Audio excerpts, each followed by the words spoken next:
Queridos irmãos e irmãs, a paz do Senhor. Eu sou o pastor Clauber Maia e nós estamos aqui para mais uma disciplina do nosso CETADEB. Vamos estudar desta feita família cristã. Vamos começar a observar quais os conceitos, quais os propósitos, qual é a ideia de Deus para a família, quais as orientações da palavra de Deus para que possamos ter a nossa família protegida dos ataques dos inimigos que querem destruí-la e também para entendermos como devemos cuidar da nossa família, como devemos lidar com os membros da família, acima de tudo, o que fazer para que a nossa família seja uma família de bênção, de paz e de exemplo para a sociedade, segundo os modelos nos apresentados na Bíblia Sagrada. Assim, nós vamos estudar a primeira lição e vamos falar sobre os propósitos de Deus para a família. Quando nós lemos no livro do Gênesis, nós vamos perceber qual foi a ideia de Deus ao criar a família.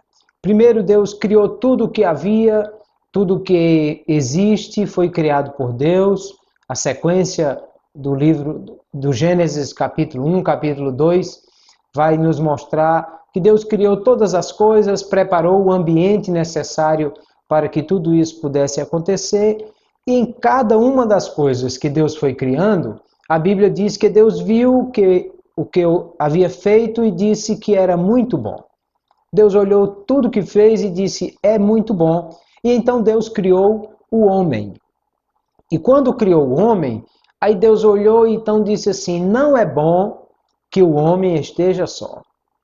Ele não achou isso interessante. Claro que não era porque Deus não sabia que isso não era bom. Na verdade, Deus fez assim de propósito para que pudéssemos perceber isso.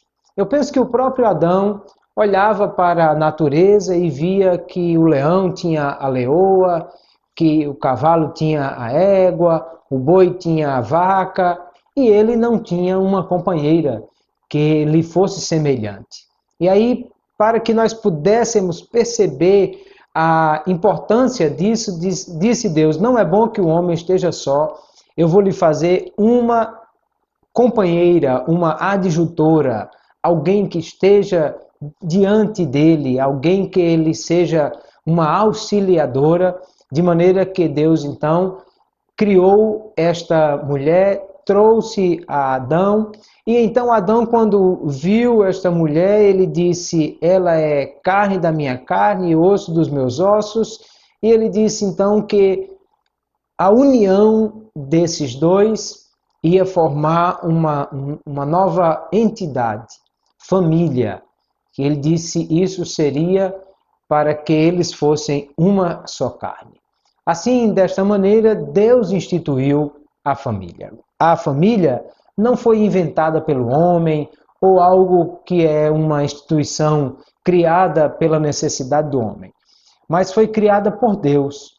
Somente Deus, na sua sabedoria, entendeu que um homem, criado por uma família, com os seus pressupostos, com os seus valores, com a sua maneira de viver naquela família, agora unido a uma mulher de outra família, muitas vezes com outros valores, com outros pressupostos, com outras formas de entender o mundo, e agora essas duas pessoas iam unir-se para formar uma só carne com a grande necessidade de saber viver juntos agora, unidos e em um só propósito e pensamento, apesar de serem duas pessoas diferentes, até por serem de sexo diferente e vindas de famílias diferentes. Aí está a grande beleza e a grande sabedoria de Deus em criar a família dessa maneira. De forma que, quando Adão fala sobre receber a mulher, Adão diz ali uma profecia. Na verdade, esse é o texto do Antigo Testamento mais repetido no Novo. Jesus, Paulo, Pedro vão repetir essa fala por diversas vezes no Novo Testamento. Ele diz, portanto, deixará o homem seu pai e sua mãe e apegar-se-á à sua mulher, e serão ambos uma carne. Perceba que aqui trata-se, como eu disse, de uma profecia, porque Adão não tinha pai nem mãe, nem Eva tinha pai e mãe, portanto Adão não tinha sogro nem sogra. Eu vi outro dia no paralama de um caminhão uma frase que eu achei interessante, que o motorista pôs assim: feliz era Adão, que não tinha sogra nem caminhão. Claro que isso faz parte desse contexto brasileiro de dizer alguma coisa com a sogra. Mas de fato Adão não tinha sogra, nem tinha pai nem mãe. Então, quando ele disse deixará o homem seu pai e sua mãe, ele não estava falando de si, porque Adão não tinha essa condição. Ele estava falando de todos os outros homens que viriam depois. Adão estava estabelecendo ali um princípio divino para o casamento. Por isso que lá em Mateus 19, quando alguém perguntou a Jesus sobre a questão do divórcio, Jesus disse assim: mas no princípio não foi assim. Ou seja, quando houve a criação do casal, quando Deus instituiu a família, nesse princípio não havia essa questão aí, porque os valores e princípios já foram estabelecidos por Deus. Adão diz: deixará o homem seu pai e sua mãe, e apegar-se-á à sua mulher, e serão ambos uma só carne. Ou seja, existe uma família de onde saiu esse homem, mas ele vai deixar essa família e vai juntar-se à sua mulher. E agora, esse será o novo núcleo. Essa será a nova família. Esse será o novo ajuntamento de pessoas para um propósito específico que vai ser formado a partir daí. De uma família sai o homem, a mulher, para formar outra família, e assim esse foi o propósito divino. De maneira que, quando Deus fez a família, ele fez para que houvesse uma aliança entre um homem e uma mulher. Ele diz: serão ambos uma carne. Eles vão agora formar uma nova família e uma nova aliança, portanto. Quando pensamos, então, nessa questão da aliança, nós temos que observar qual era o pensamento de Deus sobre essa questão. A aliança se trata de um compromisso, se trata de um pacto, um concerto, uma coisa que é feita para durar a vida toda. É interessante observar os anéis que nós usamos no casamento, eles estão para nós com o nome de aliança. Na verdade, são anéis feitos de ouro, poderia ser qualquer outro anel. Mas o nome que nós damos a eles, aliança, é exatamente para dizer o que eles representam, o pacto que nós assumimos. Diante de Deus e das testemunhas presentes, um disse sim ao outro, e isso era para ser para a vida toda. Por isso que na aliança, a base tem que ser a palavra de Deus, porque é um compromisso. No mesmo sentido que o homem tem um compromisso com Deus, de ser fiel a Deus, e para isso precisa seguir aquilo que orienta a palavra de Deus, ele tem um compromisso também com a sua esposa, porque foi diante de Deus que ele assumiu esse compromisso. Lá em Malaquias capítulo 2, o profeta vai fazer referência a isso, dizendo que Deus foi testemunha entre ti e a mulher da tua mocidade. Ou seja, se você casou, tinha 2 pessoas, ou 3, ou 10, ou 100, ou 1000, não sei, isso não interessa. Deus estava lá e ele foi testemunha. E Deus não foi testemunha só no casamento do crente, que casou na igreja, fiel ao Senhor. E não. Porque quem instituiu o casamento foi Deus. Tanto o casamento feito no cartório, feito na igreja ou qualquer outra forma, quem instituiu o casamento foi Deus. E Deus serviu de testemunha para todos os casamentos que existiram.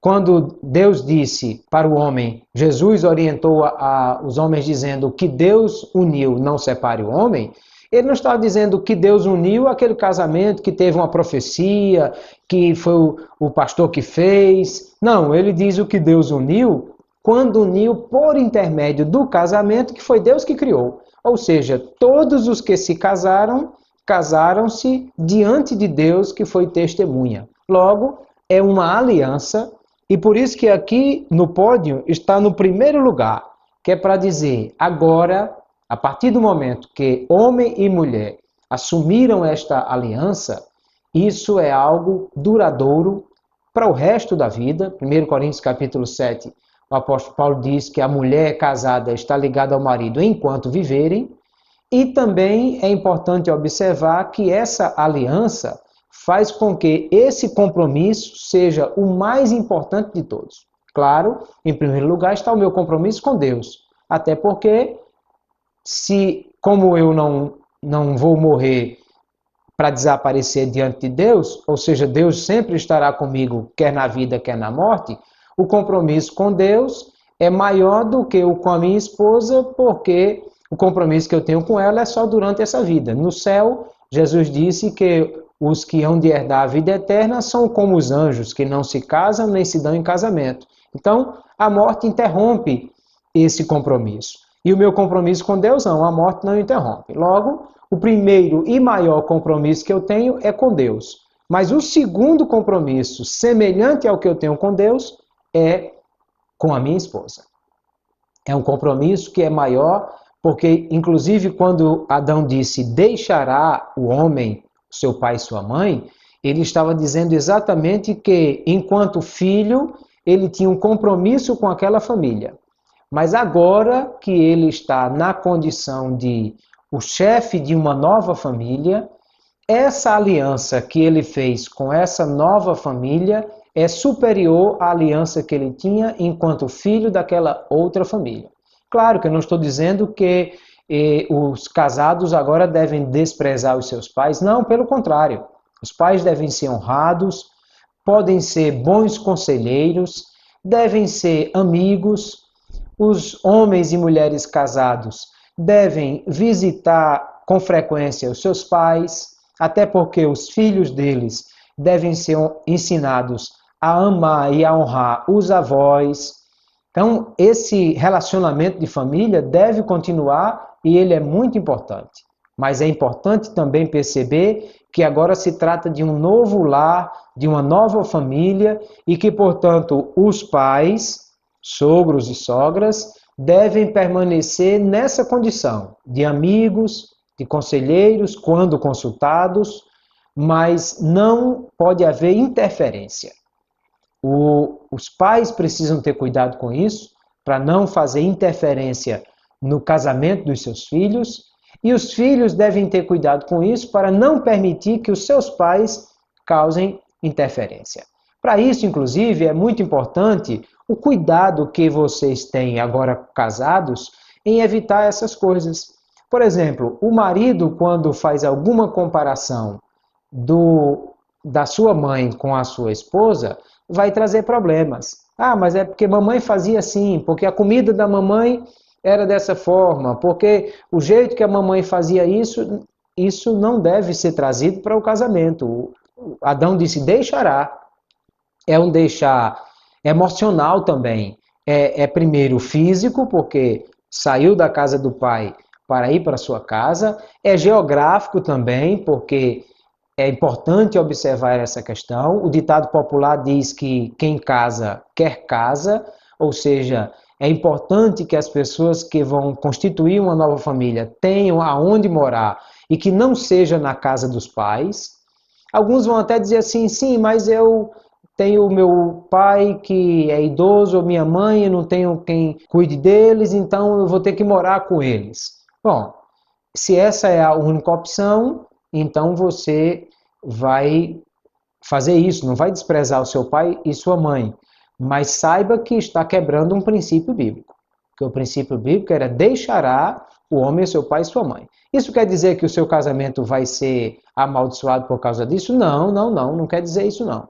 Quer dizer apenas que você precisa ter um pouquinho mais de cuidado com isso e saber separar bem essas coisas, já que está morando na casa do pai ou que trouxe o pai para morar com o casal que foi constituído agora, para que isso não traga problemas de relacionamento, porque o padrão divino era ter deixado os pais e ter formado uma nova família. E aí essa nova família é uma aliança feita diante de Deus que precisa estar em primeiro lugar.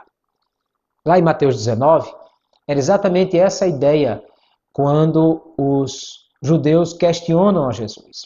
Alguém chegou e perguntou a Jesus: Senhor, é lícito o homem dar carta de divórcio, separar-se da sua mulher, divorciar-se ou repúdio por qualquer motivo? Porque a ideia era exatamente que lá em Deuteronômio capítulo 24, versículo 1, está escrito que se o homem visse na sua mulher alguma coisa feia, então ele poderia dar carta de divórcio. Havia duas escolas em Israel que tratavam dessas questões. A escola de Shammai, a escola de Hillel, e uma das escolas era mais rígida. Ela dizia, o homem pode dar carta de divórcio por qualquer coisa feia. Se ele achar que o pé da mulher é feio, que a mulher acordou de manhã, estava descabelada, e ele pode dar carta de divórcio. A outra escola, menos rígida, dizia, não, coisa feia ali é coisa indecente. Se a mulher fizer alguma coisa que atente contra a honra, a decência, a moral da família, do casal, dela própria, então o homem pode dar carta de divórcio. A pergunta dos fariseus a Jesus era: o senhor pertence a qual escola? De qual é o seu pensamento? O senhor acha que é do ponto A ou da escola B? Como o senhor interpreta o texto de Deuteronômio? Jesus disse: não, o homem não pode divorciar-se é por motivo nenhum. E aí eles estranharam, disse: mas espere, por que Moisés então mandou da carta de divórcio? Perceba que Jesus troca o verbo e Jesus diz assim: Moisés permitiu o divórcio por causa da dureza do vosso coração. Ou seja, porque na verdade isso era para durar a vida toda e nunca jamais era para ter quebra desta aliança. Agora, em caso de infidelidade conjugal, em caso de prostituição, como ali é muitas vezes traduzido, na verdade o termo prostituição é um termo genérico, ele está falando de toda forma de relação sexual ilícita. Em caso de prostituição, aí haveria a brecha para haver o divórcio. Daqui a pouco eu explico melhor essa questão. Logo, Jesus disse, porque no princípio não foi assim. Ou seja, no princípio foi uma aliança para durar a vida toda. No princípio foi um homem para uma mulher para durar a vida toda, porque essa aliança implica, inclusive, em exclusividade. Um homem para uma mulher. Eu acho tão interessante que Deus criou Adão e Eva e Deus disse a eles, crescei e multiplicai-vos. Ora, se ao invés de ter dado uma mulher para Eva, Deus tivesse dado uma Eva para Adão, Deus tivesse dado 3, 4, 5 mulheres, com certeza a procriação seria muito mais rápida. Se a ordem era crescer e multiplicar-se, um homem com 5 mulheres faria muito mais filhos e cresceria muito mais rápido a população do que com uma só. Lá em Malaquias capítulo 2, aí o profeta vai fazer essa pergunta, e Deus fez somente um, e por que ele fez somente um, sobejando-lhe espírito? Parece que a ideia era, se Deus tinha a capacidade de ter feito muito mais do que uma mulher, será que aquele material genético que Deus tirou só dava para fazer uma? Ou Deus teria a capacidade de fazer mais? E o profeta pergunta, por que Deus só fez um? E ele mesmo responde dizendo, porque ele buscava uma família piedosa, ou um casal de piedosos. Ou seja, não era só uma questão genética ou da procriação, mas era uma questão da aliança e do modelo que Deus estava criando. Um homem para uma mulher para um homem. Primeiro, aí monogâmico e também um casal heterogêneo. 2 homens ou 2 mulheres não estão nesse propósito divino. E dentro dessa ideia de um homem para uma mulher, implica aí em exclusividade. Somente esses e não pode haver outro interferindo nesse casamento ou participando de qualquer coisa nesse sentido. Foi isso que Jesus disse quando falou que Deus criou o homem e o que Deus uniu, o homem não deve separar, porque o casamento foi instituído por Deus como uma aliança indissolúvel. Esse era o projeto divino. Dentro desse projeto divino, uma coisa muito interessante foi criada por Deus, que foi a forma como esses dois poderiam se unir para ter um relacionamento íntimo, aquilo que chamamos de sexo. Foi Deus quem criou o homem com capacidade sexual. E foi Deus quem deu ao homem a ordem para que eles tivessem essa intimidade. Perceba que quando Adão olhou para Eva e disse: serão uma só carne, era sobre isso também que Adão estava falando. Porque lá na frente, quando Paulo escreve aos Coríntios, ele diz que aquele que se junta a uma meretriz se faz uma só carne com ela. Então, uma só carne está relacionado também com a ideia do sexo, da união sexual entre duas pessoas, que é a forma mais íntima de duas pessoas se relacionarem. Por isso é que isso foi feito para acontecer dentro do casamento. No casamento deve haver a união do espírito, porque é importante que uma pessoa sirva ao mesmo Deus que a outra pessoa, portanto, estarem dentro de um mesmo espírito. É a união da alma, porque, claro, tem que haver amor, tem que haver emoção, tem que haver atração de almas, de propósitos, de desejos, de sonhos nesse casamento. E também a união do corpo, finalmente acontecendo no casamento. Então a ideia, o projeto de Deus era um homem com corpo, alma e espírito, unido integralmente a uma mulher, um corpo, alma e espírito, para serem uma só carne dentro desse casamento. Quando nós olhamos para a Bíblia Sagrada, por exemplo, Provérbios 5,18, a Bíblia diz: seja bendito o teu manancial e alegra-te com a mulher da tua mocidade. É claro que a ideia aqui é não de alegria no sentido de contar piada ou fazer cócegas um para o outro, mas é de ter o prazer de uma união física íntima que ele está proporcionando ao homem. A mulher da tua mocidade, ou seja, a tua esposa com quem te casaste no início e permaneceste com a mesma. Também nós vamos ver 1 Coríntios 7,5, ele diz: não vos priveis um ao outro, é a Almeida Revista Atualizada. A Almeida Revista Corrigida diz: cada um pague a devida benevolência. A Almeida Século XXI está escrito: o marido cumpra a sua responsabilidade conjugal com a sua esposa. Ou seja, a ideia é da relação íntima, a ideia do casamento com o sexo. E ele diz que não devem privar um ao outro, ou seja, ele começa dizendo que o homem não é dono do seu próprio corpo, a mulher também não é dona do seu, logo não deve haver a privação da relação íntima, senão por consentimento mútuo, ou seja, se os dois concordarem, por algum tempo, ou seja, por um período específico, para vos aplicardes ao jejum e oração, ou seja, com um propósito específico, e ele diz tudo isso: depois ajuntai-vos outra vez, ou seja, voltem a ter a relação íntima, para que Satanás não vos tente pela vossa incontinência ou abstinência, diz outra versão. Ou seja, deve haver a regularidade da união íntima do casal. Ainda, 1 Coríntios 6,16, o texto que eu citei, que o que se ajunta com a meretriz faz um só corpo com ela. Outra versão de Almeida diz: uma só carne com ela, porque serão, disse, dois numa só carne. Ele está citando Gênesis 2,29, dizendo que a união entre um marido e uma mulher é o que significa dois numa só carne, ou seja, a relação íntima.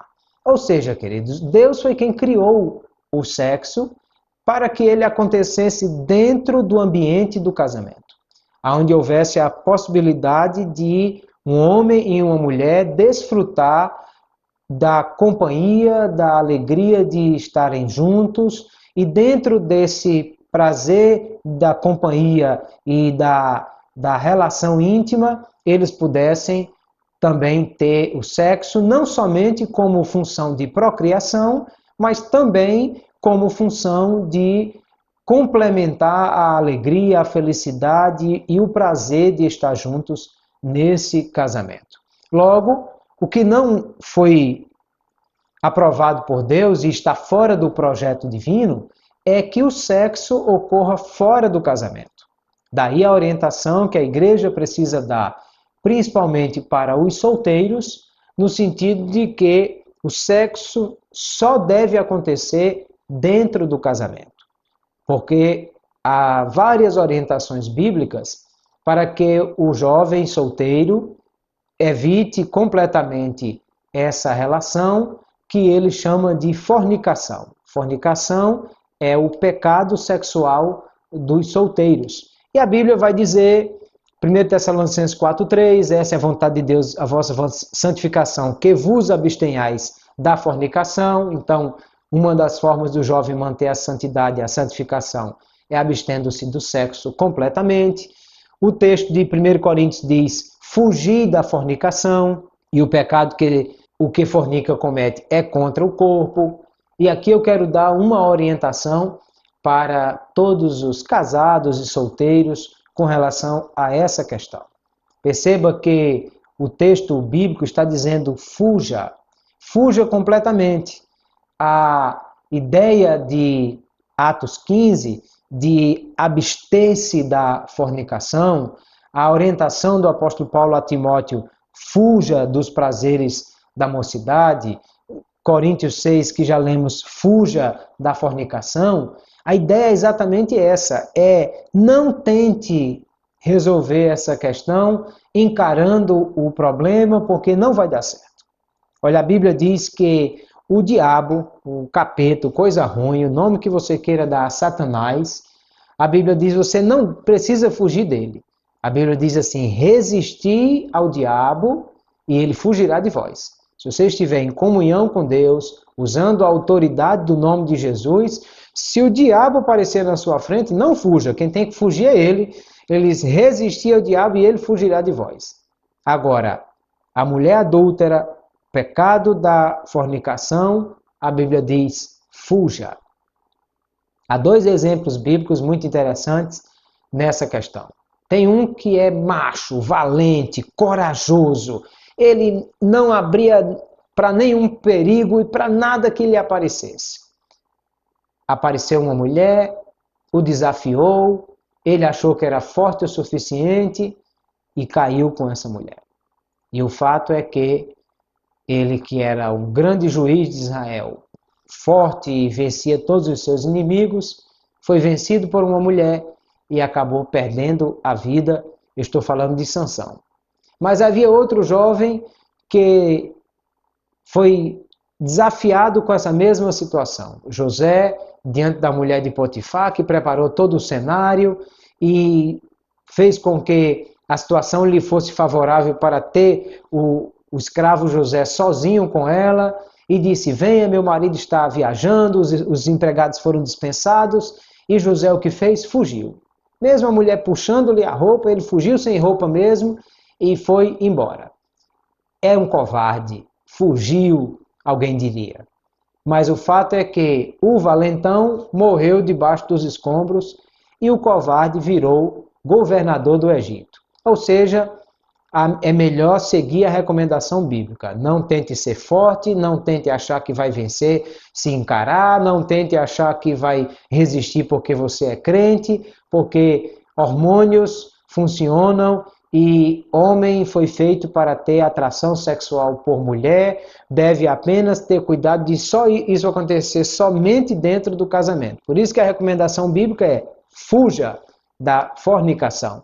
Ainda Coríntios 7:2, Paulo disse, era bom até que o homem não tivesse mulher, mas por causa da fornicação, então cada um tem a sua própria mulher e cada uma tenha o seu próprio marido. Ou seja, o sexo só deve acontecer dentro do casamento, a esposa com o marido, o marido com a esposa. Há outro texto muito importante dentro dessa orientação que precisamos dar aos jovens e aos casados também, é Hebreus capítulo 13, versículo 4. A versão de Almeida Revista Corrigida diz: venerado seja entre todos o matrimônio e o leito sem mácula. Porém, aos que se dão à prostituição e aos adúlteros, Deus o julgará. Perceba que ele está dizendo que todos devem venerar, honrar, respeitar, ser dignificado o casamento, o matrimônio e o leito sem mácula. Por que ele relaciona as duas coisas? Casamento e leito sem mácula.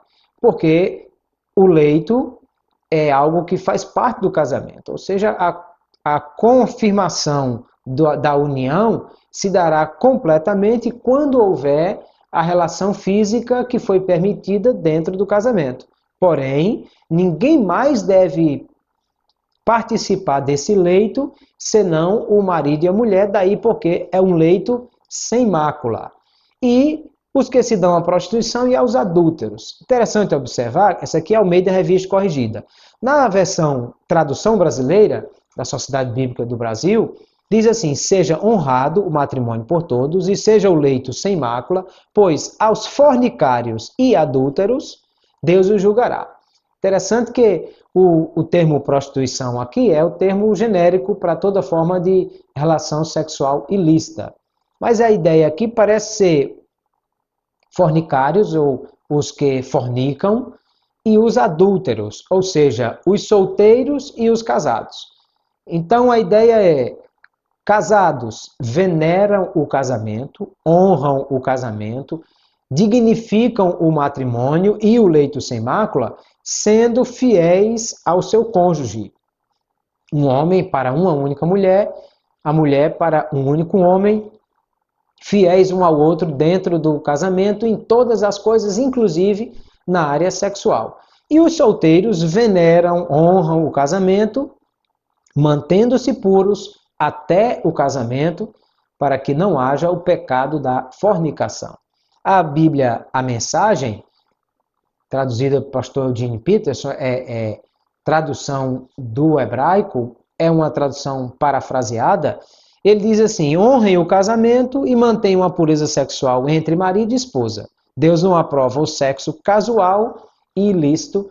Então, essa é a ideia. O sexo foi criado por Deus, deve ser feito apenas dentro do casamento e somente por aqueles que são casados, o cônjuge com o outro, de maneira que haja leito sem mácula e casamento honrado.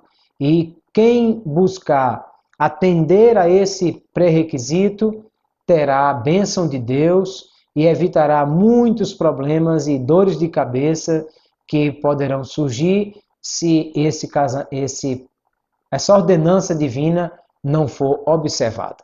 Quando falamos disso, então, é importante nós pensarmos algumas questões. Vou deixar algumas perguntas para você pensar sobre isso. Primeiro, como fica o fim de um namoro no qual houve uma relação íntima? Pense aí, um jovem na igreja, a moça, o rapaz, aí não namoravam e aí resolveram lanchar antes do recreio e tiveram relações antes do casamento, mas o fato é que o namoro acabou, o casamento não concretizou-se, a coisa não veio a se consumar, e agora? Como é que fica? Dá para continuar cantando no conjunto, tocando na banda, trabalhando na escola dominical, frequentando a mesma igreja com aquele rapaz, aquela moça que já tiveram relações íntimas? E como é que fica o outro rapaz da igreja que vai namorar essa moça, sabendo que ela já foi daquele outro? Veja que confusão isso tudo cria, porque alguém não cumpriu o mandamento divino. Vamos pensar outra coisa.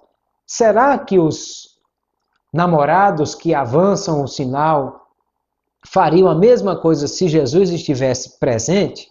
Se eles estivessem namorando na presença de Jesus, Jesus olhando para eles, eles sentadinhos lá, será que eles avançariam o sinal? Iam fazer algo que não fariam de outra forma?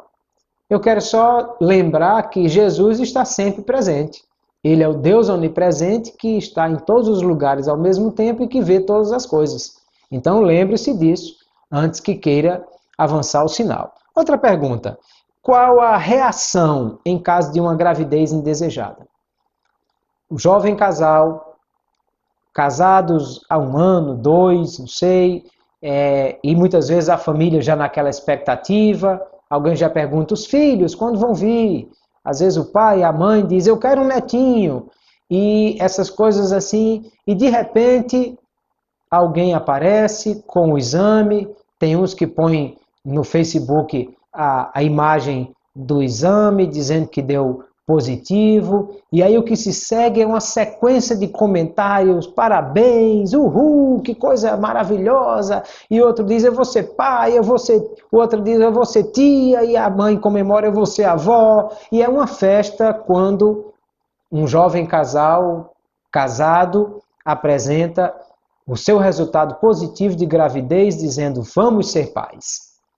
Agora, quando não são casados, 2 jovens na igreja, ali participando das atividades e tudo mais, de repente a moça chega para a mãe e diz, mãe, eu estou grávida. Aí parece que o céu desaba sobre a cabeça e a coisa fica difícil, e lá se vai a confusão, vai ter que casar, não vai, quem é o pai, e vão ser disciplinados e toda essa coisa. Qual é a diferença? Um é casal e teve filho, e o outro casal também vai ter um filho. A diferença? A diferença é o casamento. Os que são casados, a notícia é recebida com festa, alegria, solta fogos. Os que não são casados, a notícia é recebida com tristeza, com pesar, e aquilo vai dar uma dor de cabeça maior do mundo para ambas as famílias e para o pastor e para todo mundo resolver. Ou seja, quando Deus criou a coisa, Ele criou de forma sábia, e a melhor coisa que nós fazemos é cumprir com a ordenança divina e ter cuidado nessas questões. Por isso a igreja deve orientar os jovens com relação ao namoro, buscar comportar-se dentro do namoro e o que fazer. Eu uma vez fui abordado por um casal de adolescentes, estavam começando a namorar e eles, depois de uma palestra que me ouviram falar sobre estas coisas, eles vieram falar comigo e perguntaram, pastor, um jovem crente faz o que no namoro? Ou seja, eles queriam saber quais as práticas permitidas dentro do namoro, e eu disse a eles, o jovem crente no namoro, conversa. Porque é exatamente o momento de você conhecer a outra pessoa, saber quais os seus sonhos, quais as suas necessidades, entender quais os seus projetos e buscar essas coisas aí. Porque o namoro cristão, ele serve exatamente para uma pessoa conhecer melhor a outra a fim de entender se aquela realmente é a pessoa que foi lhe dada por Deus. Veja, no namoro, queridos, não vai descer um anjo do céu, Gabriel não vai aparecer na sua casa com um envelope com letras douradas dizendo o nome da moça que você vai casar. Nem é esperar que apareça uma profecia dizendo, meu servo, eis que te digo, a tua é a fulaninha de tal. Não é essa a ideia bíblica. Mas a ideia é exatamente que Deus criou uma pessoa cujas características se identificam com você. E é preciso, então, observar essas coisas. Primeiro orando, pedindo a Deus que lhe dê direção, discernimento, conhecimento. E depois é observar aquela pessoa que Deus criou para você. Os sonhos e projetos são semelhantes aos seus. Porque aquela ideia de que os opostos se atraem só funciona na aula de magnetismo lá do 4º ano. No relacionamento não é assim. Os opostos não se atraem. Os que se atraem são os que têm semelhanças. Não quer dizer que devem ser iguais, porque nunca serão iguais. É um homem e uma mulher. Mas quer dizer que tem que ter similitudes, tem que ter coisas de uma aproximação, que possam ser o sonho do outro e um projeto do outro. Se um tem o projeto de ser médico e trabalhar na África para cuidar, fazer missões no Médicos Sem Fronteira. E o outro, o propósito é ganhar muito dinheiro e ser rico para ter condição de investir em missões. Ora, não vai dar certo esse casamento. Como é que vai ser? A moça vai para a África, o rapaz vai ficar aqui ganhando dinheiro e mandando dinheiro para a África? Então, o sonho tem que ser semelhante e coisas assim têm que acontecer. Pastor Jamiel, no livro que você tem em mãos, ele destaca 3 coisas importantes que devem ser observadas para evitar problemas num relacionamento de namoro. 3 coisas que devem ser vistas como importantes para isso. Primeiro, o jovem crente não deve namorar um jovem descrente. A moça deve procurar casar com o rapaz crente. O rapaz deve procurar casar com uma moça crente. Isso por quê?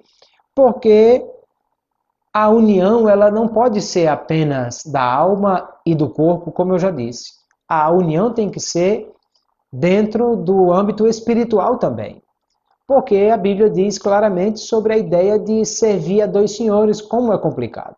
Como é que vai funcionar um lar que um serve a Deus e o outro não serve? Como é que vai ter a bênção de Deus sobre as decisões desse lar se um está orando e o outro não está orando porque não serve a Deus? Os filhos que vierem desse relacionamento, eles vão ser criados indo no domingo de manhã para a praia, para o parque, para o shopping ou para a escola dominical? Essas crianças vão ser apresentadas na igreja? Não vão ser apresentadas? A orientação que vai ser dada a elas no dia a dia é à luz da palavra de Deus? Vai ter o culto doméstico mesmo com uma pessoa não crente à frente da família? Ou seja, além de ser uma questão espiritual, de servir ao mesmo Senhor e estar debaixo da bênção de Deus, é também uma questão da prática da vida, como vai ser, e no casamento é preciso haver a renúncia. Tem hora que um tem que abrir mão de uma coisa e o outro também da outra forma, para que haja um bom relacionamento. Então, para haver renúncia no casamento, como é que vai ser? No sábado vão para a balada para agradar o não crente e no domingo vão para a igreja para agradar o crente, porque um tem que abrir mão de alguma coisa em prol do outro. Será que vai dar certo? É isso mesmo? Vai ser assim esse relacionamento? Um dia vão ler a Bíblia, no outro dia não vai para o cinema porque tem que agradar um e o outro e essas coisas como é que vão acontecer? Ou seja, além da bênção de Deus e do futuro espiritual desse casamento, há questões práticas do dia a dia que serão muito embaraçosas se não houver essa condição aí. Logo, primeira questão a se observar dentro de um namoro é que você precisa namorar um crente, uma crente, alguém que sirva ao mesmo Deus e que esteja dentro do mesmo propósito, do mesmo objetivo espiritual. Segunda coisa a ser observada para evitar problemas no futuro casamento é o namoro entre 2 pessoas que a diferença de idade seja muito acentuada. Claro que isso é uma coisa muito relativa, porque a idade biológica não quer dizer tudo. Tem gente que está com 30 anos de idade, ainda tem a cabeça de menino, ainda faz coisa de adolescente. E tem gente que é um adolescente, já trabalha, já tem casa, já tem carro, já cuida dos irmãos, já tem uma cabeça madura. E assim, vai depender muito da idade aí. Inclusive, a idade para casar. O namoro deve ser uma porta de entrada para o casamento. Então, as pessoas devem começar a namorar quando estiverem dispostas a pensar em casar. Não quer dizer que tem que começar a namorar hoje e casar amanhã. Mas quer dizer que uma pessoa de 12, de 11 anos de idade não tem nenhuma previsão de casar, no mínimo, nos próximos 10, 15 anos. Então, não tem idade para namorar também.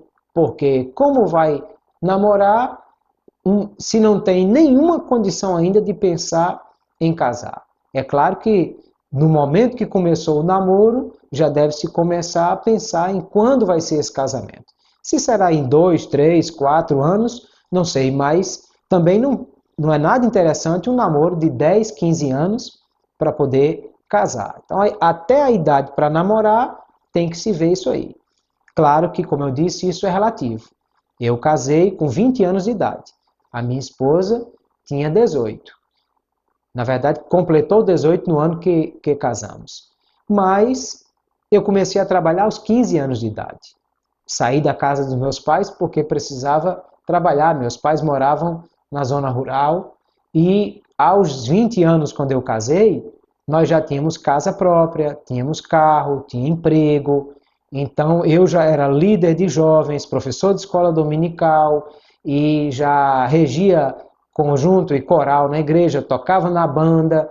Ou seja, eu tinha 20 anos de idade, mas eu já tinha a condição emocional, psicológica de assumir uma liderança, uma casa, porque também tinha condições financeiras, inclusive, para isso.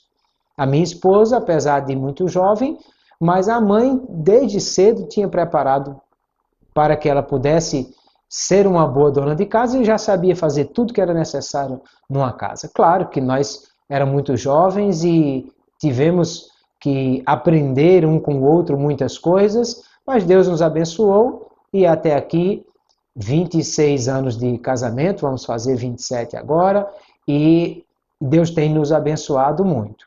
Isso quer dizer que a idade é relativa, mas é preciso ter cuidado de a diferença de idade também não ser muito grande. Porque é uma questão, inclusive, de cabeça, de pertencimento a uma geração. A pessoa com 18, 17, 16 anos de idade está na idade da juventude, saindo da adolescência, pensando em coisas próprias dos jovens, daquilo que são os sonhos de uma juventude.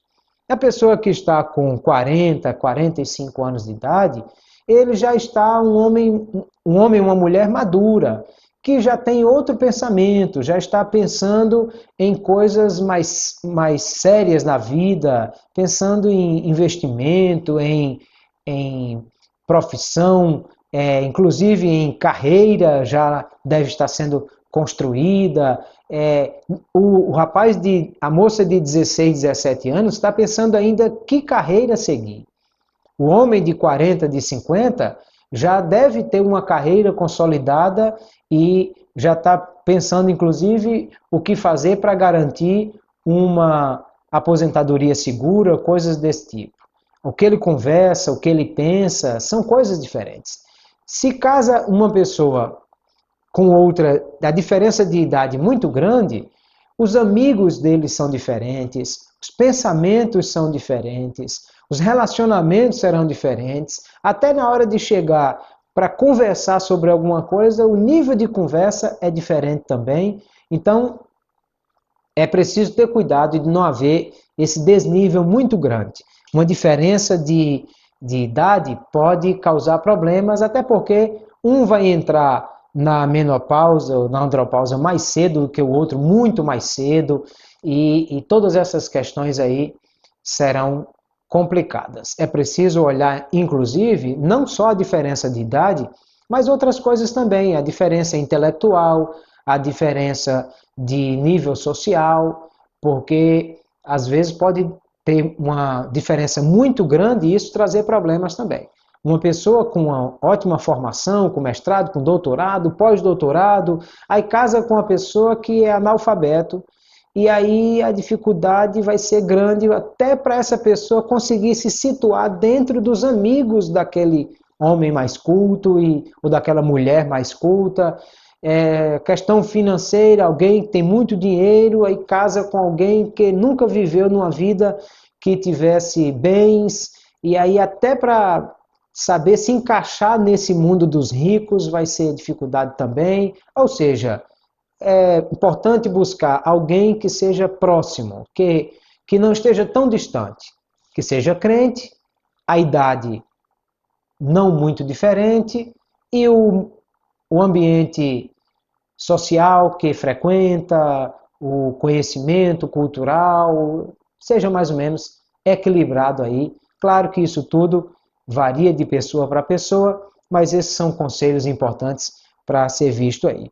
A outra questão muito importante, que vai evitar aquele problema lá atrás, é a questão da falta de limites nas trocas de contatos e carícias, porque é preciso ter cuidado com isso. Homem e mulher são duas pessoas, principalmente quando jovens, que estão com os hormônios à flor da pele. Juntar homem e mulher e provocar carícias é como juntar fogo e pólvora. Vai explodir, não tenha medo disso.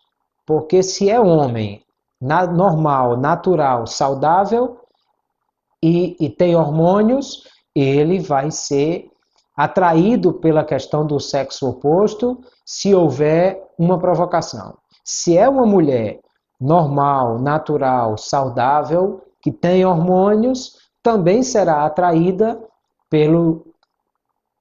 pela relação próxima de intimidade, de carícia que isso venha a provocar. Então é preciso ter muito cuidado com isso, evitar aquilo que provoque o outro, porque inclusive quando a Bíblia diz de não provocar o outro, mas pagar devida benevolência, está dizendo de que se você iniciou uma coisa, vá até o fim. Se você provocou o outro na questão sexual, você deve dar ao outro aquilo que você está oferecendo. Ou seja, só pode ser feito isso dentro do casamento.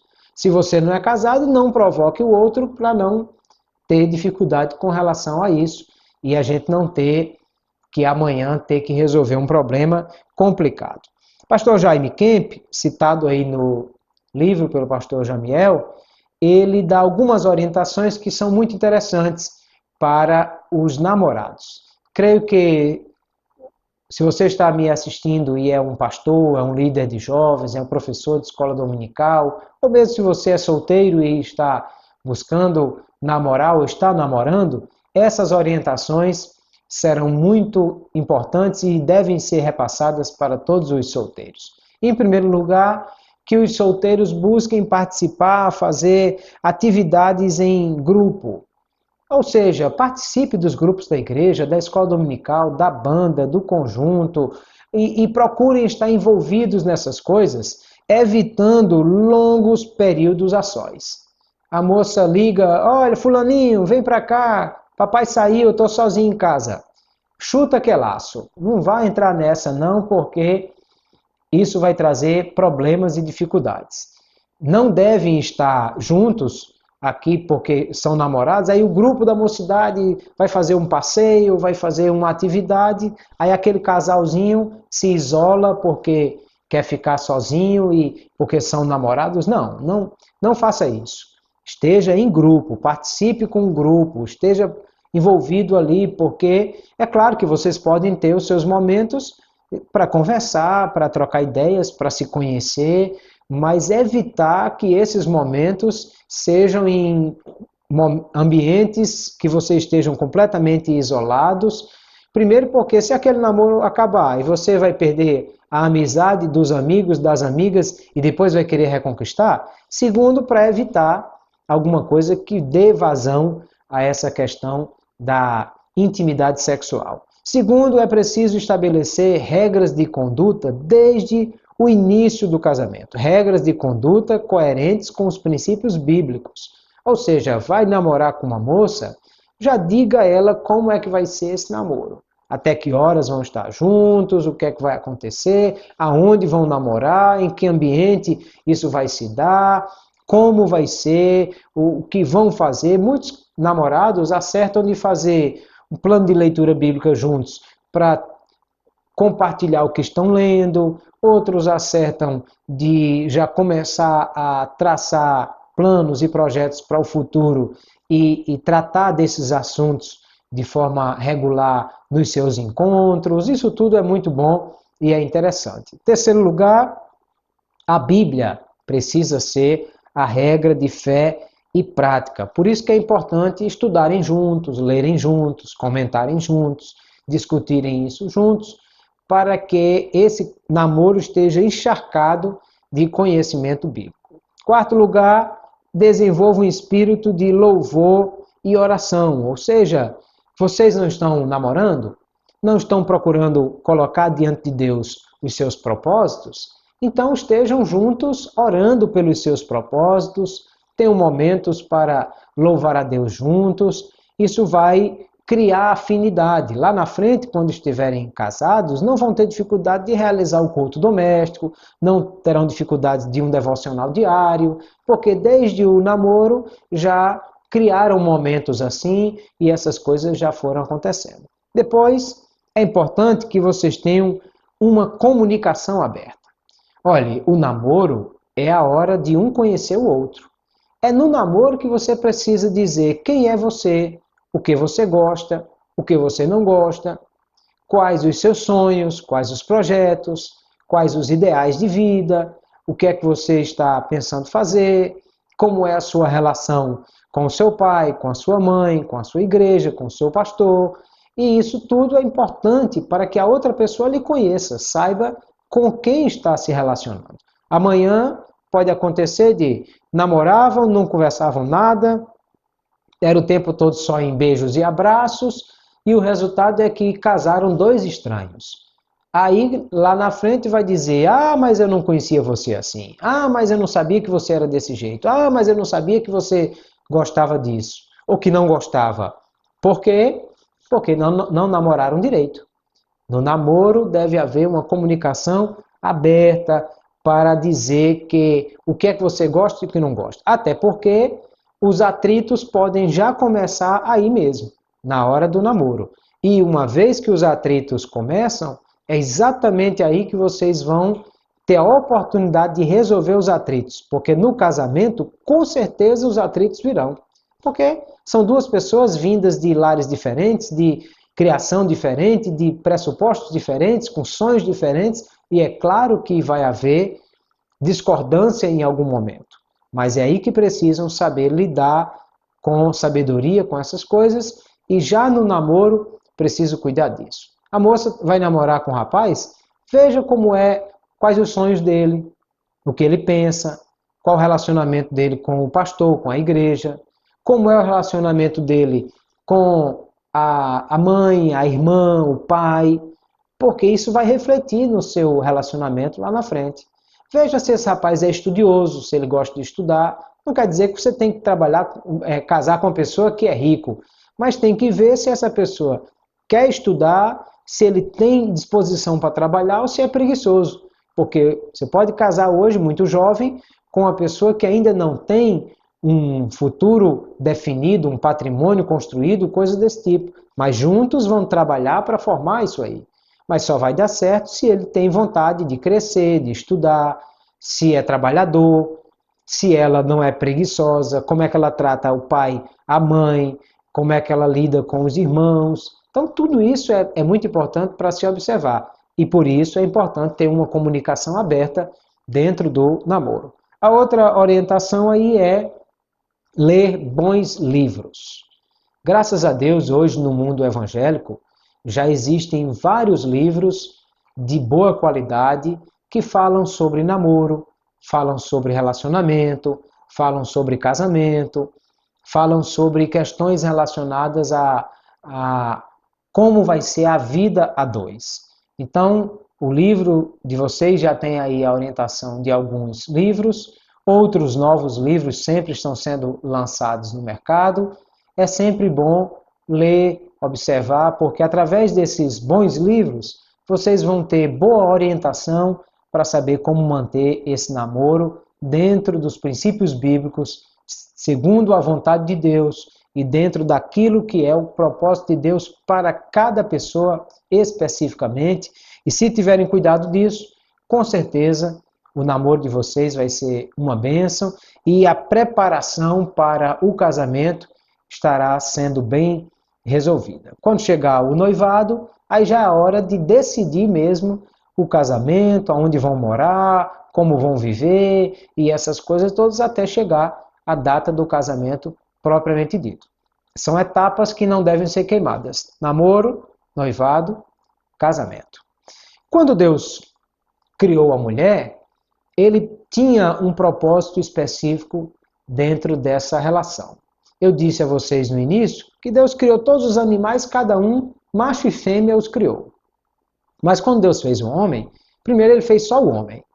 E aí então, do homem, diferente dos outros animais, porque todos os outros animais, do mesmo material genético que ele fez o macho, fez a fêmea. Porque Deus criou tudo do nada. Mas o homem não. Deus fez o homem e então fez um sono profundo cair sobre Adão, tirou-lhe uma costela e fez a mulher. É interessante observar que Deus tirou o material genético do homem para criar a mulher. Para que pudesse Adão realmente dizer, é carne da minha carne, osso dos meus ossos. Também ele tirou da costela. Alguém identifica que isso tem um significado simbólico muito interessante, que Deus não tirou da cabeça para a mulher não ser superior, não tirou dos pés, das pernas para não ser inferior, mas tirou da costela, do lado do coração, para ela ser, como o próprio Deus disse, uma adjutora, alguém que esteja como que diante dele. Ou seja, a ideia era de côncavo e convexo, ou seja, duas peças que se encaixam, que um foi feito para o outro, que esteja como que diante dele, quer dizer que ele complemente. Eles não podem ser iguais porque são diferentes mesmo. Homem pensa de um jeito, mulher pensa de outro jeito. Um tem uma visão do mundo, o outro tem outra visão do mundo. Daí porque os dois vão se complementar. Vão procurar uma casa para alugar. A mulher está olhando a beleza, a estética, o ambiente, se a casa é agradável, as plantas, os tapetes, os móveis, essas coisas todas. O homem está pensando, será que essa geladeira passa nesse corredor ou eu vou ter que trazer por fora? Será que aquele guarda-roupa vai ter que ser desmontado ou passa nessa porta? Então, quer dizer, um pensa em coisas e outro pensa em outras coisas. Um é mais prático, o outro é mais emocional, e isso é natural, porque são pessoas diferentes. Um foi feito para complementar o outro, e Deus tirou então a costela do lado do homem para que a mulher fosse amada, respeitada, cuidada e que pudesse também amar, respeitar e cuidar o seu marido, de maneira que eles são iguais diante de Deus. Quando o apóstolo Pedro cita essa ideia, 1 Epístola, capítulo 3, verso 7, ele diz que os homens devem saber viver com inteligência com as suas mulheres, que são vaso mais frágil, mas co-herdeiras convosco da graça da vida, ou seja, o mesmo sangue que Jesus derramou por ele, derramou por ela. O mesmo valor espiritual que ela tem diante de Deus, ele também tem, porque é co-herdeira convosco da graça da vida, ou seja, foram feitos para serem semelhantes, apenas tendo cuidado de coisas que cada um deveria observar dentro dessa relação. Então, quando nós olhamos família, nós estamos falando de uma unidade grupal, de um grupo de pessoas, na qual se desenvolvem três tipos de relações principais. No que diz respeito à família, nós temos então a aliança, que é a relação com o casal, é o matrimônio, o pacto, o concerto que eles fizeram entre si, e por isso que Jesus disse, o que Deus ajuntou, não separe o homem, já tratamos disso aí. Entre o marido e a mulher existe uma aliança. Também existe no casamento a relação de filiação, ou seja, pais e filhos. E é importante observar isso aí, porque os filhos são diferentes do que são os filhotes dos animais. O filhote nasce e a mãe cuida ali por uns momentos e daqui a pouco ele se separa da mãe. Não é incomum acontecer num grupo de animais o que era filho amanhã ser alguém que está tendo relações com a sua mãe. O cavalo, o filhote se torna adulto e depois ele pode cobrir a mãe, o galo com a galinha, o galo do terreiro ser mais novo e ser filho daquela galinha, e não há nenhuma imoralidade nisso, porque eles são animais mesmo. Dentro de uma relação de homens, não. A Bíblia, como eu já citei, disse que ele buscava uma família de piedosos. filhos que seriam não somente frutos de uma procriação, mas que seriam também criados, educados, que haveria transmissão de amor, de respeito, de cuidado, que haveria transmissão de valores, de sentimentos. Então, essa relação de filiação, de pais para com filhos, é muito diferente do que há na natureza com os animais. Daí você entende aquela sabedoria que Deus deu a Salomão, das duas mulheres que uma delas matou o próprio filho, sufocado, e tomou o filho da outra, e Salomão, entendendo esse amor da mãe pelo filho, disse, corta ao meio, dá uma banda para cada um, e aqui era a mãe legítima, disse, não, prefiro ver o meu filho vivo com outra do que vê-lo morto. Ele identificou então quem era a mãe. Por isso que quando Deus olha para Israel, ele pergunta a Isaías 49:15, será que uma mãe pode se esquecer do filho do seu ventre? Todavia, eu não me esquecerei de ti. Ele estava dizendo dessa relação de mãe e filho, de pais e filhos, que a Bíblia diz que os filhos devem obedecer os pais devem saber educar os filhos. Nós vamos tratar sobre isso melhor mais à frente. E ainda a relação de consanguinidade, que é a relação entre irmãos, e a Bíblia recomenda de nós amarmos os irmãos, porque família é assim, às vezes até brigam entre si, mas ninguém de fora meta-se, porque se você for contra meu irmão, é contra mim também, porque eu também vou bater em você e brigar com você, porque família é assim, eles até brigam entre si, mas se alguém se levantar de fora, eles se unem contra o de fora, porque são irmãos, porque são família. Essa é dentro dessa ideia aí. Por isso que quando Deus falou de família, basicamente nós temos dois núcleos familiares diferentes na nossa vida. Em toda a vida nós temos basicamente a família de orientação, ou seja, a família que nos criou, de onde viemos, a família que nos deu a orientação para a vida, aonde fomos educados e aonde nós nascemos, e ali fizemos o papel de filho, de filha daquela família. E depois, quando casamos, aí vamos gerar a nossa própria família, família de procriação, que vamos ser o pai, ou mãe, vamos estar sendo o líder dessa nova família. Isso aqui é um ciclo que acontece na vida de todas as pessoas. Alguém nasce numa família, vai receber dessa família orientação, depois pode formar a sua própria família, que vai criar e educar essa família também, e os seus filhos também darão início a uma nova família, e assim por diante vai. Por isso que a família é a célula mãe da sociedade. A base da sociedade são as famílias que precisam ser cuidadas aí. Por isso é que nós precisamos observar que nos últimos anos temos observado mudanças no seio da família.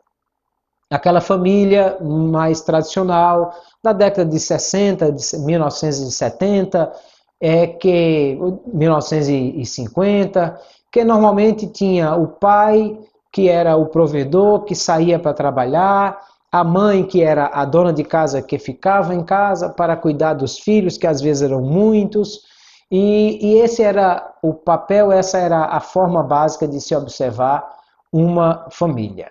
Hoje nós temos visto mudanças nessas famílias, e as mudanças elas surgem principalmente naquilo que diz respeito à mudança na vida da mulher. Porque ao longo desse tempo, o papel da mulher foi mudando. Primeiro porque a mulher começou a ser inserida de forma mais frequente e mais importante no mercado de trabalho. Isso fez com que elas se dedicassem a estudar mais, e hoje o que vemos é que muitas vezes as mulheres alcançam uma formação maior do que a dos homens, exatamente porque isso lhe é exigido, porque muitas vezes, até tendo a mesma formação, não tem o mesmo salário que o homem. Ao mesmo tempo, essa mulher tem os sonhos de ser mãe, de ter filhos, de ter um marido, de ter a sua casa, de arrumar a sua casa e ver tudo bonitinho. Também essa mulher participa da igreja, hoje cada vez mais, como professora de escola dominical, departamento infantil, departamento de senhoras, círculo de oração e tantos outros cargos de liderança que a mulher hoje exerce na igreja. Também essa mulher, ela tem o desafio de ensinar os seus filhos, de criá-los, de vê-los crescendo. Ou seja, são muitos papéis que ela tem que desempenhar, e aqui nós vemos uma mulher trabalhando, cuidando do filho, mexendo na panela, limpando, lendo a Bíblia, praticando esporte, cuidando de si, do seu corpo, do seu cabelo, da sua pele e quantas coisas que estão sendo postas sobre as mulheres. Eu entendo bem desse assunto porque eu tenho 4 filhas moças e sei bem como é que é esse desafio da mulher de estudar, de trabalhar, de buscar, de todas essas coisas aí. Acontece que isso tudo levou a mudanças no seio da família. Antes, o marido conseguia sustentar a família sozinho, agora precisa da renda da esposa também, porque os desafios financeiros são maiores. Também ela tem sonhos de uma carreira que precisam ser observados e ela quer ter a sua profissão, a sua carreira, crescer também no mercado de trabalho. E tudo isso tem que ser visto com cuidado, porque, além disso, essa mulher, ela tem ainda o cuidado da sua casa, da sua família e tudo mais. Por isso é importante ver essa questão, que daqui a pouco nós vamos falar sobre os papéis que cada um vai assumir. Por isso, o que é que nós olhamos a família pós-moderna, ou seja, a família dentro desse nosso contexto de modernidade, é que ela assume vários formatos diferentes. E a igreja tem que estar preparada para entender essas coisas. Não quer dizer que esse era o propósito de Deus necessariamente, mas quer dizer que os problemas sociais surgiram, que a sociedade tornou-se mais complexa, que as coisas aconteceram, o que fizeram com que formatos diferentes de família existissem. Primeiro vamos pensar na família, o casal, e que muitas vezes hoje nós temos vários casais que não querem ter filhos, porque não pensam na ideia de ter o custo de criar filhos, tanto o custo financeiro quanto emocional, querem poder viajar a hora que quiserem. A mulher pensa na estética do corpo e por isso não quer ter um filho, e a dor de cabeça às vezes vem de famílias complicadas e tal, e hoje não é incomum nós encontrarmos casais que já são casados há muitos anos, mas nunca tiveram filhos, alguns por problemas fisiológicos, mas a maioria, na verdade, porque optou por não ter filhos e quer ser uma família assim. A outra família que optou por filhos e tem os seus filhos e cria, educa e tudo mais, mas às vezes essa família também tem um idoso que não tinha com quem ficar e tal, e foi trazido para morar dentro dessa casa. E agora nós temos que ter o cuidado porque tem o avô junto com os netos, que ora ajuda, ora estraga, e tudo isso tem que ser feito com cuidado, porque o marido tem que cuidar dos filhos da esposa, mas o pai também que mora com ele. Então, uma série de complexidades começam a aparecer aí. Nós temos também a família da mulher que ficou sozinha, que ficou viúva ou que foi divorciada e separou-se do marido, o marido a abandonou, a deixou, por alguma razão ela não tem mais marido, mas tem um filho e vai cuidar desse filho. Há também a mulher, não é o modelo bíblico, mas existe na sociedade a mulher que não quer ter homem, marido, mas quer ter filho e parte para o que se chamou por aí de uma produção independente, que quer criar o seu filho sozinha e tudo mais. Existe esse modelo. Mas vamos pensar na mulher que ficou viúva ou na mulher que é divorciada e que casou com outro homem. Mas esse homem também tinha filho e agora nós temos uma nova família, marido e mulher, com 2 filhos de cônjuges diferentes agora vivendo nessa casa. que serão tratados como irmãos em função dos pais serem casados, mas que não são irmãos por consanguinidade porque vieram de pais e mães diferentes. Sem contar que nessa família pode aparecer ainda novos filhos desse casal, que agora sim serão filhos meio-irmãos dos que já existem, porque serão de mesmo pai ou de mesma mãe, mas de pai ou mãe diferentes. Então, são modelos sociais que vão surgir, que vão aparecer. Nós vamos ter ainda aquela mulher que ficou viúva ou que ficou divorciada e que não quis se casar e que resolveu criar os filhos e trabalha na igreja e cuida e tal. Os filhos vão casar, vão gerar netos, mas ela nunca mais vai ter nenhum marido porque não quis assumir marido nenhum. Nós vamos ter também aquele homem de mais idade que ficou viúvo, ou que divorciou-se, que seja, mas que quer casar com uma moça mais nova, com uma mulher mais nova. E às vezes essa mulher mais nova traz um filho consigo. E aí nós vamos ter uma diferença de idade entre eles, e o senhor que tem idade de ser avô desse menino, mas agora vai funcionar como pai.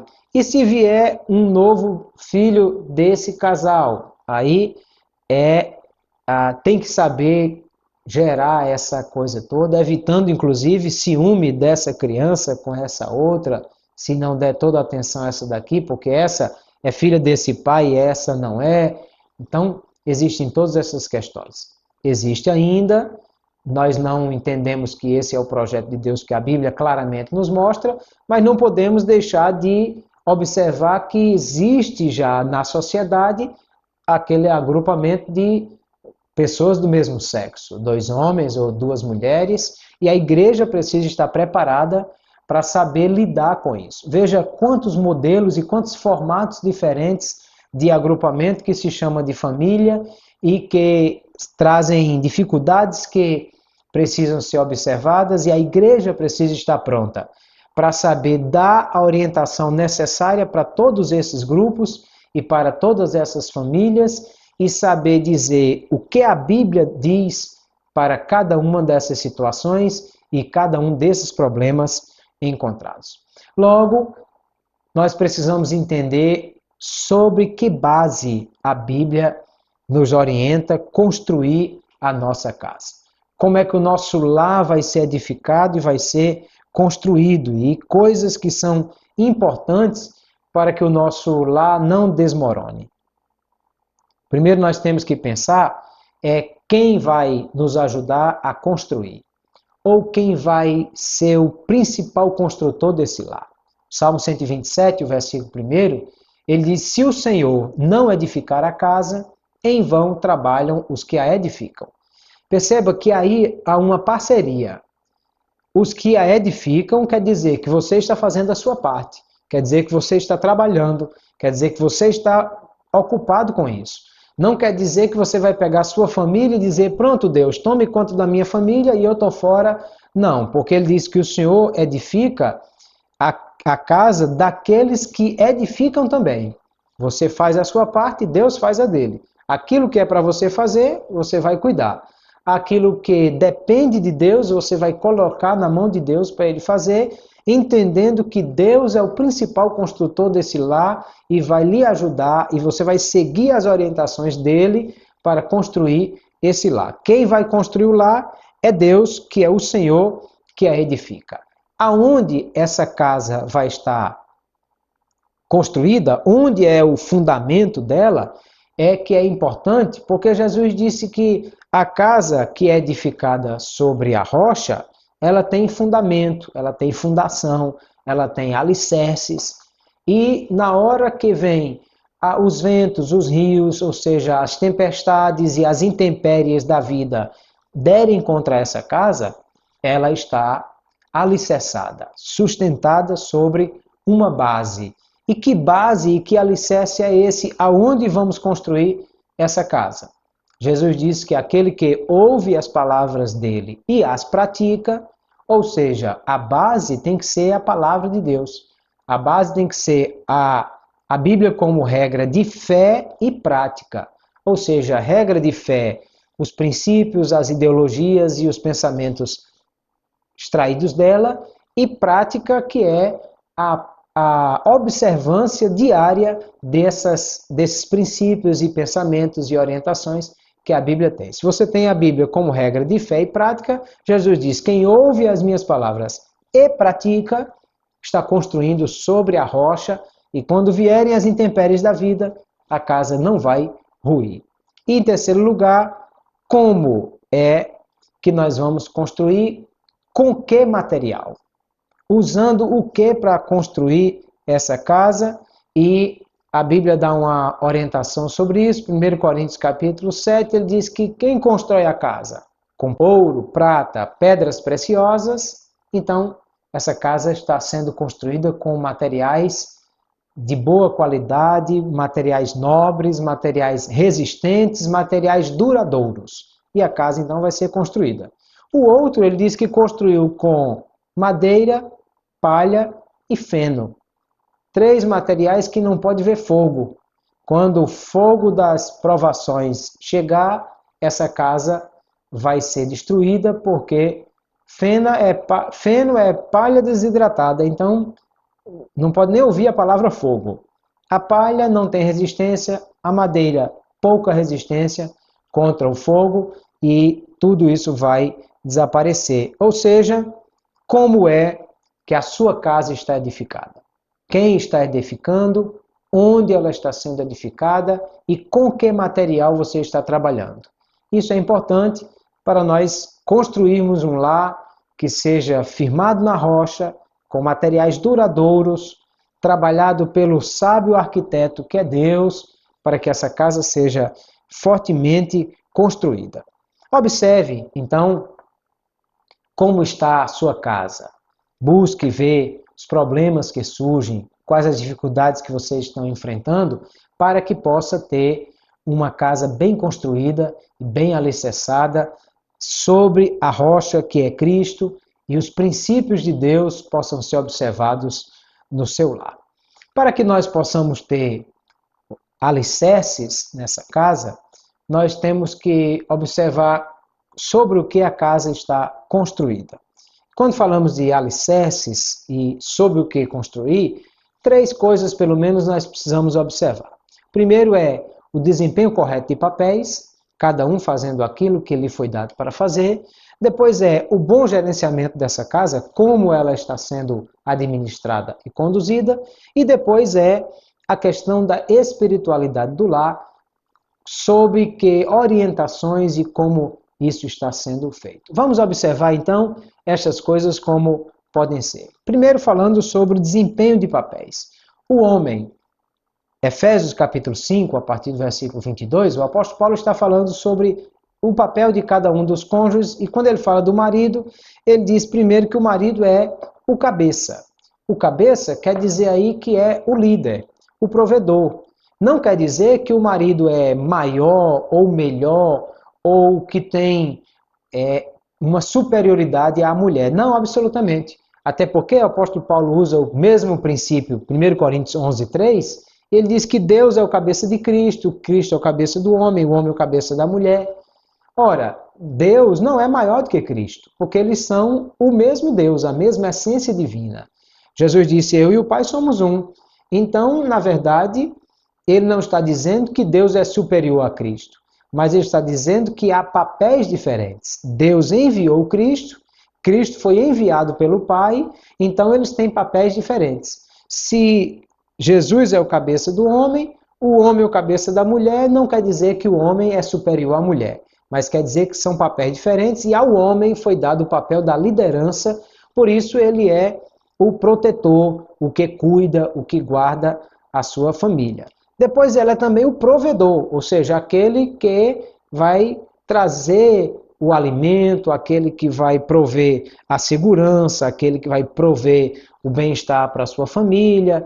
Gênesis 3,19, nós vamos ver a referência aí exatamente de Deus dando ao homem o papel da liderança, do cuidado, de observar essas questões dentro da sua família. Quer dizer que a mulher não deve trabalhar? Quer dizer que a mulher não deve fazer nada? Não, não quer dizer isso. Quer dizer apenas que o homem é aquele que assume esse principal papel de cuidar da sua família e da sua casa. Também o homem tem o papel de instrutor, de ensinar. Efésios capítulo 6, versículo 4, diz assim: vós pais, não provoqueis a ira aos vossos filhos, mas criai-os na doutrina e admoestação do Senhor. Eu quero chamar a atenção aqui, que na língua portuguesa não dá para a gente fazer essa distinção, porque a palavra pais tanto pode fazer referência aos cônjuges, pai e mãe, como pode fazer referência a dois pais. Se a gente diz assim, os pais das crianças chegaram, pode ser o pai e a mãe de Joãozinho, e pode ser o pai de Joãozinho e o pai de Pedrinho. Os pais das crianças chegaram. Mas em outros idiomas, e é o caso aqui da língua grega, há uma diferença. Como no inglês também, pais, dois homens é uma coisa, e pais, o pai e a mãe, é outra coisa. Aqui também, logo Efésios 6,4, a palavra vós pais não quer dizer o marido e a mulher, quer dizer somente o marido. Vós pais quer dizer vós do sexo masculino, que são os pais, devem não irritar os seus filhos, mas criar na admoestação e doutrina do Senhor. Ou seja, é tarefa do pai ser o principal instrutor, como sacerdote do lar, que vai ensinar os seus filhos os princípios da palavra de Deus. E ainda o marido, como sacerdote, é aquele que zela pela questão espiritual da sua casa. Eu já citei aqui 1 Pedro 3,7, ele diz: vós maridos, saibam viver com inteligência com as suas esposas, sendo elas vaso mais frágil, mas co-herdeiras convosco da graça da vida, para que não sejam impedidas as vossas orações. Você brigou com a esposa e Deus fechou a porta das orações para você. É que o seu relacionamento com a sua esposa afeta o seu relacionamento com Deus também. E aí é preciso ter cuidado dessas questões. Às vezes o clima emocional está ruim dentro de casa e isso afeta o clima espiritual também. O homem como sacerdote do lar, por isso que Pedro diz, o homem deve saber viver com inteligência com a sua mulher para que não sejam impedidas as vossas orações. Então, se o homem entende qual o seu papel, ele vai saber como cumpri-lo e ser obediente à palavra de Deus que diz o que ele deve fazer. A mulher também tem papéis a cumprir. O primeiro papel da mulher é como auxiliadora. A ideia de adjutora no hebraico aí é uma ideia de alguém que é uma sócia, alguém que está numa sociedade para ajudar a construção dessa coisa. Quando ele diz que ele seja semelhante, ou que esteja como que diante dele, a ideia é de que alguém que seja uma companhia inseparável e que ele complete. Ou seja, a mulher está no papel de ajudar o marido, de ser alguém que deve ter opiniões, que deve ter pensamentos próprios e que deve comunicar essas coisas com o seu marido e ajudá-lo em todas essas questões. Por outro lado, o marido tem que ser inteligente o suficiente para saber ouvir a sua esposa também. Porque às vezes o marido vai lá e diz, eu vou comprar um carro. Aí não combina nada com a esposa, não pergunta nada e às vezes vai lá e dá tudo errado. Porque a mulher não entende nada de carro. Sim, mas ela poderia ter dado uma ideia e você poderia ter trabalhado junto isso aí, porque antes do casamento era meu dinheiro, meu carro, meus negócios. Agora no casamento tem que ser nosso dinheiro, nosso carro, nossos negócios, ou seja, a mulher está auxiliando o homem em todas essas questões. A ideia da mulher submissa, de Efésios 5:24, não é de uma mulher subserviente que vai apanhar do marido ou coisa desse tipo, até porque ser cabeça não quer dizer isso. Quando a Bíblia diz que o homem é o cabeça, não quer dizer que ele vai tratar a mulher debaixo dos pés, ou alguém diz assim, debaixo dos cascos. Mas ele vai tratar, na verdade, a mulher como alguém que está sob sua proteção. Porque ser cabeça, muito mais do que qualquer outra coisa, é ser responsabilizado pelo bom andamento das coisas. Quando você passa numa rua e vê a rua toda esburacada, você nunca pensa que o culpado daquilo são os motoristas. Porque quem abriu os buracos nas ruas foram os carros dos motoristas que por elas passaram. Então, a gente deveria dizer que a culpa dos buracos da rua é dos motoristas que passaram por ali. Mas toda vida que você passa numa rua esburacada, você nunca pensa nos motoristas. Você pensa no prefeito, no governador, ou seja, você pensa em quem é responsável por manter aquela estrada. Porque a estrada cria buracos, porque as pessoas passam por ela, mas ela foi feita para alguém passar por ela mesmo. Então, os buracos naturalmente vão surgir. Mas o responsável, o cabeça, aquele cuja responsabilidade é cobrada, é que deveria cuidar daquilo ali. Então, o cabeça é assim. Quando a mulher entende que esse homem foi dado como líder desse relacionamento, desse lar, e ela se põe no papel de protegida, é melhor para ela, porque sendo vaso mais frágil, como a Bíblia diz, ela vai ser mais atacada pelas questões emocionais e tudo mais. Se ela tem alguém que lhe dá cobertura e proteção, isso vai ser emocionalmente muito mais interessante também para ela, e ao mesmo tempo que ela cumpra o seu papel de ajudadora para que esse marido possa exercer a sua liderança. Se o seu marido é assim, meio marcha lenta e tal, e você engata uma marcha de força atrás dele e empurra esse homem para frente para ele saber desempenhar o seu papel. O papel da mulher também é de ensinadora, porque ela cuida dos filhos, do dia a dia, de como vai ser esse relacionamento dentro do lar. Paulo diz, Tito capítulo 2, versículo 4, que as mulheres mais idosas devem ensinar as mais novas a serem boas donas de casas e a amar os seus maridos. Então, o papel da mulher também nesse sentido aí, e ainda o papel de gerente, de cuidar do lar. Ah, pastor, mas eu trabalho, eu tenho vida corrida, e eu tenho que cuidar da empresa, e disso, aquilo, outro, mas além disso eu tenho que cuidar da minha casa também? Ora, você pode contratar várias empregadas, funcionárias para cuidar da sua casa. Mas a casa é sua. Você tem que dar o tom da conversa. Você tem que dizer como se arruma essa casa, o que se cozinha nessa casa, o que se faz nessa casa, o que se não faz, para onde os filhos têm que ir ou não têm que ir. Não pode deixar isso na mão de uma pessoa que não é a dona da casa, não é a mãe dos filhos, não é a esposa do marido. Então, a esposa precisa cuidar dessas coisas. Se não é ela que faz porque está ocupada com as muitas atividades, mas mesmo assim ela sempre tem o que fazer, mas tem que ser ela quem diz o que deve fazer e quem orienta aqueles que vão fazer. A mulher deve pensar, inclusive, que a sua carreira profissional não pode ser separada da sua vida familiar, porque ela tem marido, ela tem casa, ela tem filhos, e uma coisa tem que conciliar. O marido precisa entender que, além de uma esposa e mãe, ele tem também uma companheira que é profissional e que precisa de ajuda também, então, portanto, precisa haver o equilíbrio nessas questões aí. Os filhos também têm papéis a cumprir. A Bíblia diz que os filhos são o fruto do ventre, são a herança que o Senhor nos deu.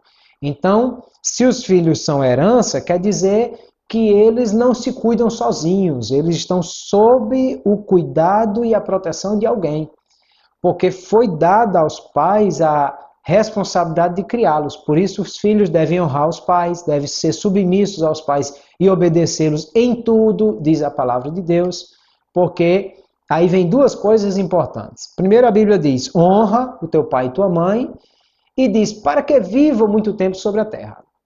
Quando eu dou palestra assim para jovens e adolescentes, falando sobre essas coisas, quase sempre eu pergunto assim, quem quer morrer jovem aqui, bem novinho, levanta a mão, por favor. Ninguém levanta a mão. Ninguém quer morrer novo. E aí eu disse, olha, a Bíblia diz, honra o teu pai e tua mãe, porque esse é o primeiro mandamento com promessa. Qual é a promessa? É para que vivas muito tempo sobre a terra. Então, promessa para quem honra pai e mãe é longevidade. Filho desobediente não terá essa promessa. A prática do dia a dia que deve ser observada com os filhos, a Bíblia diz, ensina o menino no caminho. Ou seja, no dia a dia, Lá em Deuteronômio 6, quando Deus disse aos filhos de Israel como deveriam criar os seus filhos, ele disse: inculcarás estas palavras com eles deitando, levantando e andando no caminho e comendo. Ou seja, no dia a dia, os pais precisam ensinar os filhos e os filhos precisam aprender com os pais isso aí, todas essas coisas. Aprender a temer a Deus, aprender a sujeitar-se a Deus, que é soberano, aprender a confiar em Deus e no seu cuidado, na sua fidelidade, aprender a amar a Deus e que Deus os ama também. Todas essas questões precisam ser observadas para os filhos no dia a dia serem guardados pelo Senhor. E por isso, filhos devem obedecer aos pais. É claro que essa obediência está sujeita à palavra de Deus acima de tudo. Quando a Bíblia diz que os filhos em tudo devem ser obedientes aos pais, ela diz no Senhor. Porque se o meu pai, mesmo sendo superior a mim, mas me manda beber, fumar, drogar-se, prostituir-se ou qualquer coisa que é contrária à palavra de Deus, o pai manda o filho mentir. Ora, o filho deve obediência ao pai, mas acima do pai deve obediência a Deus. Então não vai fazer aquilo que é contrário à vontade de Deus. Mas até isso tem que ser feito de forma a não causar problemas e dificuldades, se possível. Quando a Bíblia diz: o quanto depender de vós, tenham paz com todos os homens, isso inclui a sua família também. Então é preciso ter cuidado. Agora, se os pais não estão exigindo nada que é fora da Bíblia, filhos devem obedecer em tudo aos seus pais no Senhor. É preciso ter cuidado com essas coisas, que às vezes a gente tem filhos desobedecendo a Deus, e a Bíblia diz, Provérbios 12:1, o que ama a correção ama o conhecimento, mas o que aborrece a repreensão é insensato. Ou seja, você não cuida de obedecer ao seu pai, vai trazer sérias consequências contra a sua vida. Amanhã esses filhos terão problemas e dificuldades, mas tudo isso é o preço que se paga pela desobediência, por não obedecer a palavra de Deus em todas essas questões que estão aí sendo observadas. A outra coisa importante é o gerenciamento do lar, ou seja, o cuidado, a responsabilidade de bem administrar todas essas coisas. Na hora que você casou, você passou a ser um dono de casa. Você passou a ser uma dona de casa, ou seja, alguém responsável pelo gerenciamento da sua casa. Lá quando você estava na casa de papai, era papai quem saía apagando as luzes, era papai quem fechava a torneira que alguém deixava ligada, era papai que cuidava da comida que vinha para a mesa. Antes de dormir, era papai que ia olhar se as janelas todas estavam fechadas, se cadeado, se o alarme do carro, essas coisas, porque agora você casa e vai para sua casa e agora quem tem que fazer tudo isso? Você que é o dono da casa. Então, é preciso cuidar dessas questões. Primeiro, o gerenciamento material das coisas da casa, cuidado com a manutenção, o cuidado com as finanças, o cuidado com as compras, o cuidado com o consumismo, o cuidado com o zelo das coisas que estão em casa. Às vezes lá na casa de papai, você saía acendendo todas as luzes porque achava bonita a casa toda iluminada.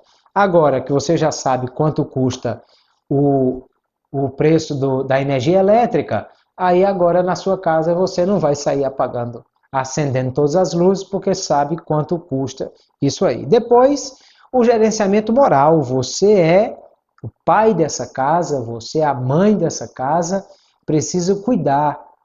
Mais na frente, nas próximas lições, nós vamos falar sobre isso, valores morais e cuidado com a família e todas essas questões que precisam ser observadas.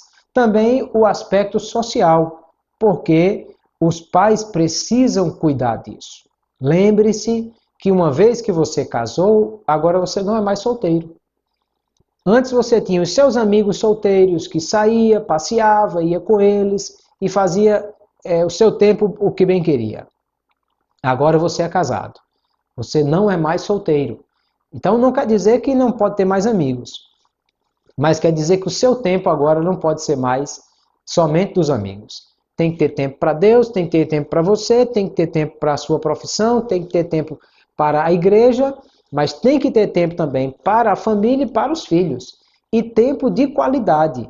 É preciso dedicar-se a isso e separar tempo na sua agenda para ter momentos com a sua esposa, de conversa, de comunhão, de intimidade, passear, sair juntos, com a família, ver os filhos como estão crescendo, vai ter que de vez em quando ir na reunião na escola, participar com eles na igreja, no dia que eles vão apresentar a primeira peça lá na escola, está lá presente, no primeiro dia que vão tocar na banda da igreja, está lá também, as tarefas da escola que tem para fazer, ou seja, todas essas coisas precisam cuidar. Quem são os amigos dos seus filhos, acompanhar a vida deles como está, tudo isso é cuidado social. E também o cuidado espiritual que é preciso ter em cada casa. E aí, quando falamos de cuidado espiritual, nós estamos falando da espiritualidade do lar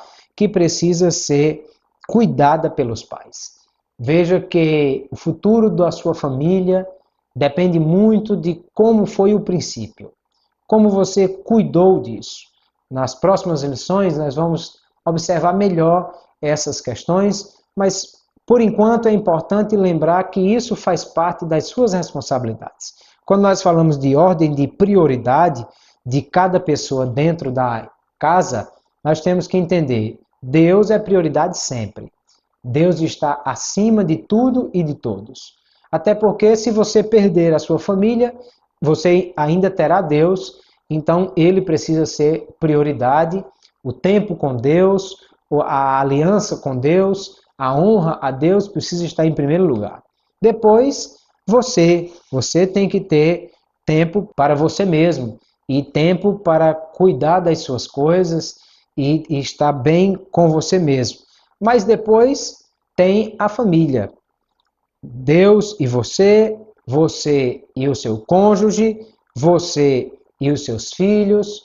É preciso cuidar disso aí e cuidar espiritualmente dessas questões. Como é que você está conduzindo a espiritualidade no seu lar? Como está a sua comunhão com Deus, seu tempo de leitura, de oração, de leitura da Bíblia, a sua comunhão com Deus, a sua frequência na igreja e a comunhão com os irmãos? E como é que você está conduzindo essa sua família? Ajudando a sua esposa a ser crente, fiel a Deus, orando com ela e lhe dando a atenção devida nessas questões? Como estão os seus filhos? Você tem orado com eles, culto doméstico, tem lido a Bíblia com eles, tem levado eles para a igreja, tem incentivado a participar dessas coisas todas e gerando neles um amor por Deus, pela obra do Senhor e por uma vida espiritual bem desenvolvida? Pense nisso. E se nós cuidarmos dessas três coisas principais, cada um cumprindo o seu papel dentro do que foi dado por Deus, administrando bem aquilo que Deus nos deu e cuidando da vida espiritual da nossa família, os alicerces estarão bem firmados, a casa estará bem construída e Deus nos dará um lar feliz, abençoado e que seja próspero e exemplo para as pessoas que estão do nosso lado. Deus abençoe a cada um dos irmãos e irmãs.